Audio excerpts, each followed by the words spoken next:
Welcome and thank you for tuning in to Sharon Kelly Speaks. Today we're going to talk about blended families with dealing with the in-laws and making sure that we treat everyone fairly. Today I have with me a guest, Lacey, who's going to talk to us about her blended family. Thank you for joining us, You're Lacey. welcome. Can you share a little bit about your blended family with us? In my blended family, I have three children. I have a son and two daughters. The older son and the younger daughter are my children from previous relationships, and the middle daughter is my husband from a previous relationship. Okay. And what are the ages of your children? My son will be 21 next month. The middle daughter is 20, and the youngest is 15. Okay. And how long have you been married? We have been married. What year are we in again? We've been married for 6.5 years. Okay. We've been together almost 8 years. So, Okay. Yeah. Okay. And how was that? Was it a transition having a blended family, or was it? In the beginning, it was a little difficult. Okay. I want to say probably after the first year. During the first year, everything seemed to be fine. Everybody got along. Mm-hmm. Because we weren't all physically living together, under one roof. So it was more so, hey, we'll see each other on the weekends. We'll get together. Okay. But once everyone had to kind of like be under the same roof, it was a bit challenging. Okay. Bathrooms, laundry, who's Right. gonna do the dishes, Right. things of that nature. Okay. All right. Making sure that boundaries are set. Yes. And understanding everyone's role. Mhm. Yeah. I totally understand that. How is it with having a blended family and trying to make sure that you treat everyone fairly? Has that been a challenge for you guys at any point? There's been some challenges because in a blended family, sometimes you always think your child is right, regardless of what the situation is. Mm-hmm. You're gonna stick up for your child. You're gonna vouch for your child. You're always gonna be, the number one fan in the background. Mm-hmm. No one ever wants to hear, you spoil your child, Mm-hmm. or your child is bad. Mm-hmm. No one ever wants to hear that. Right. But the truth hurts. Right. So some of those challenges, did present itself. You never want to hear those things, but Mm-hmm. it's truthful. When you hear it, you kind of got to work through it. Mm-hmm. If you want things to run a little bit smoothly. Right.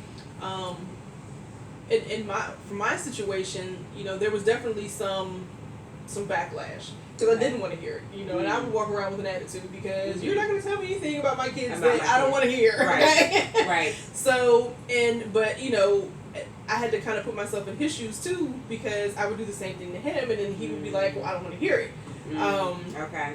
So once we kind of got over the, hey, maybe each other is getting on to something, then we kind of had to kind of sit together and find out how we could make everything mesh. Right. So we kind of came up with some trial and error solutions. Mm-hmm. A lot of errors with those trials. I think that's parenting in general. I think that there's no manual to it. There is not. Whether you're in blended or intact, it's just So just I want to say over the last couple years, things have been the better of almost the entire 8 years that we've been together. Okay. A lot of things that were harbored, in fear of walking on eggshells or hurting someone's feelings, a lot of those things had started to come out. Okay. And as the saying goes, you got to go through the storm before you can get to the sunshine and rainbows. Mm-hmm. So that's what had to happen. Okay.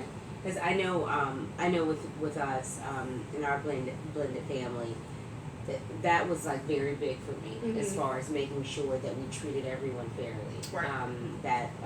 From the older kids to the younger kids, that I'm not gonna do with my children what I wouldn't do for your children, and vice versa. Trying to make sure that there's unity across the board. I think different reasons cause for a change in how you may have done things, previously to how you've done things now. Sometimes it has to do with income. Sometimes it has to do with, other factors. I know that that in my situation, my husband and I, we have a child together, and I call her my baby girl, but she's really not my baby girl, but she's the baby of my first 4 older children, and she often will bring up things that she thinks that I'm doing differently with our child that we have together versus what I did with her when she was a baby, and she doesn't even know what I did with her when she was a baby. You was a baby. She was a baby. You didn't know, but you know, she'll tell me things like, "Oh, well, you didn't nurse me when I was a baby," or you know, you didn't feed me organic. Well, I don't even think we were talking organic back in my 20s. No, you know, definitely not. I'm actually reading things in my 20s. It was being read to me. You know, so you know, I think, but for them, they will associate it with it being because, oh, you know, this is the baby with the blend. You know, this is the baby between you two, and you know, we're just, you know, we're the other kids, and that's not the case. It's the different times, you know, different scenarios. It has nothing to do with the blend, and I think as parents, we have to be conscious of that because children can perceive things as being, oh, this is happening because, you know, they're together now, and you know, they're not with my father, they're not with my mother, and you know, but if they were, then it would be different because they wouldn't treat me this way, or this wouldn't happen when that's not always the case. You know, you at least I know in our family, you know, we really strive to make sure that everybody's treated fairly. So we're not going to do it for one, we're not going to do it for the other. Or if we do it for one and we realize that we really shouldn't have done that, then we're not going to do it again for the others. And sometimes a simple conversation being had does resolve it and helps them feel more at ease, and other times it doesn't. You know, but for me, I'm big on not just my family, making sure my home, making sure that everyone is treated equally. I require the same for my outside family. If I see there's any difference in treatment, you know, because the ones that aren't blood or the ones that are blood, I'm going to call it. Because to me, children are just that, they're children, and they should not have to pay the price because you don't agree with the relationship, or you're upset because the relationship with the person before them didn't, you know, work out, or, you know, they should not have to pay that price. They should be treated kind and fair at all times. Their kids, it's not their fault. And they don't understand. Exactly, they don't understand. They don't understand. They'll internalize it. They'll feel rejected for a situation that they didn't even have anything to do with. You know, so it's good to hear that you guys work through that. It's good to hear that you guys put things in place so that you could have a healthy relationship with your children and each other, because it can put a strain on a relationship, especially when you're feeling like, oh, you're doing it for your kid. But oh, because it's my child. You know, now you got something to say. Now you got something to say. But didn't you just do that with your you know? Exactly. You know? And there's been a lot of that. Yeah, and I hear a lot of blended families who have that issue where even when it comes to boundaries, setting rules, setting discipline, that they'll feel like, oh, you're hardcore with my child, but your child just did that and it's okay. You know? And that's how I felt for many years. Many years. Yes. And so it's good when you can work through that and you have a testimony to be able to say, you know what, I've been there, done that, want a t-shirt for it, and I know better. And you know, and I think it can work when the true heart intentions is not to do that.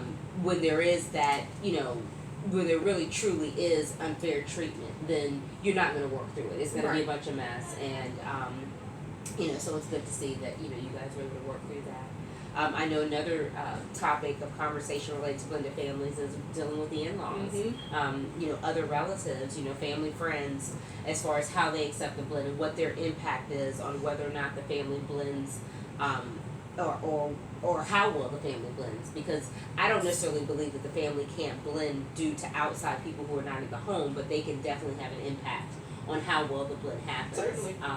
So in your case, how was that with your in-laws? Were they when they knew that you and your spouse when y'all were dating and y'all both had children from previous relationships, how accepted were they of that scenario?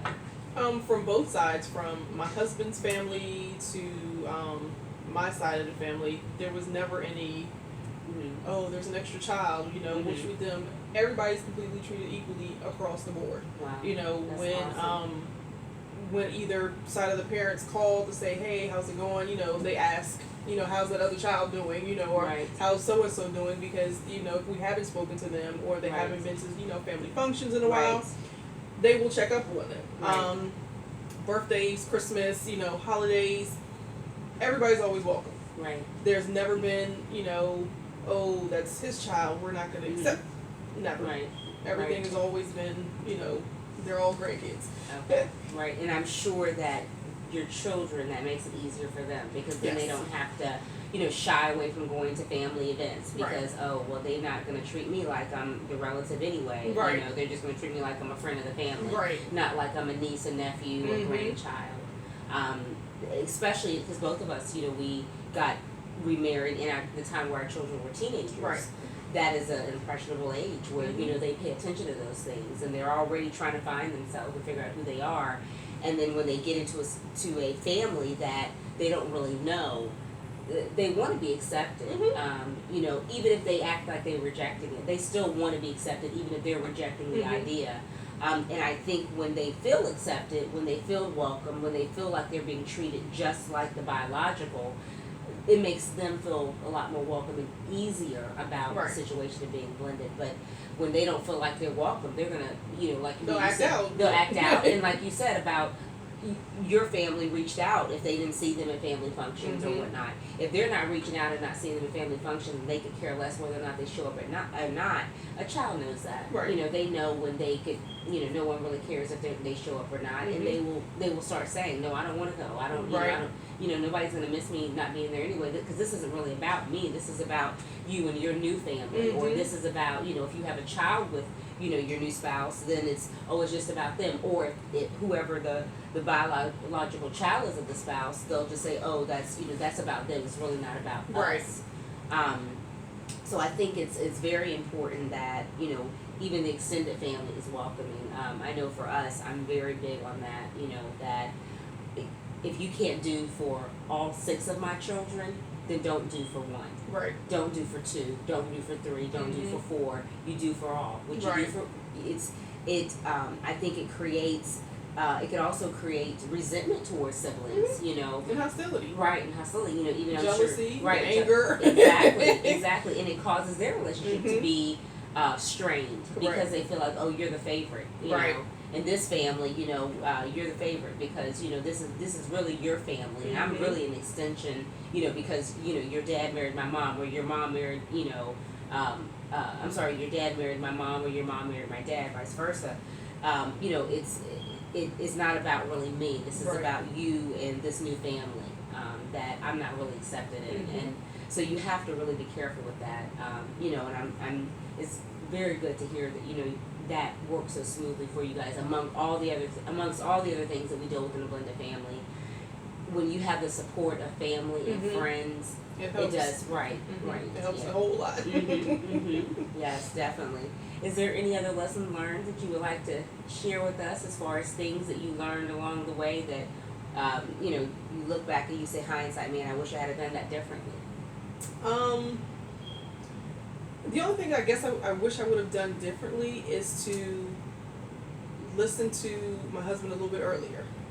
When things are brought to the forefront, like I Mhm. said before, whether you want to hear it or not, Right. truth is reality, and truth Mhm. will hurt, and it will break you down to Mhm. your core. Right. I wish I would have listened then, and maybe Mhm. so many years in the middle we Mhm. wouldn't have spent,